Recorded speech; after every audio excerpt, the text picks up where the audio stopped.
থমথমে নেপালের পরিস্থিতি। সহিংসতায় প্রাণহানি বেড়ে হয়েছে ৩৪ জন। এখনও ঠিক হয়নি অন্তর্বর্তী সরকার প্রধান।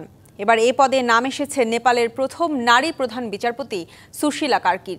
তিনি দেশে দ্রুত শান্তি ফিরিয়ে আনতে পারবেন বলে বিশ্বাস আন্দোলনে নেতৃত্ব দেয়া তরুণ প্রজন্মের। আর তাতে সম্মতির ইঙ্গিত দিয়েছেন প্রেসিডেন্ট রামচন্দ্র পাউডাল।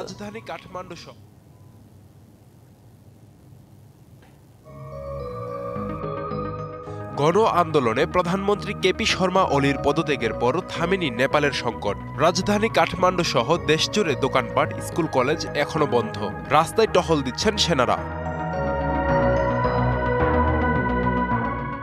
এমন পরিস্থিতিতে দেশের হাল ধরবেন কে তা চূড়ান্ত না হলেও সামনে এসেছে নেপালের প্রথম নারী প্রধান বিচারপতি সুশীলা কার্কির নাম।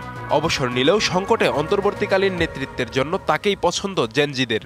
आज हामीले चाहिँ अब यसलाई चाहिँ हामीलाई देशलाई एउटा असल अभिभावकको खाँचो छ।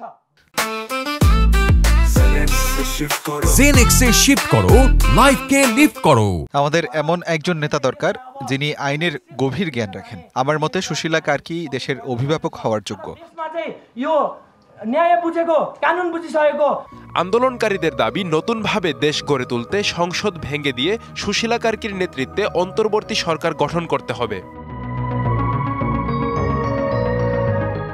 রাজনৈতিক অস্থিরতার মধ্যে নেপাল কোন পথে যাবে সেদিকেই এখন নজর পুরো বিশ্বের। আব্দুল্লাহ আল মারুফ, ডিবিসি নিউজ ডেস্ক।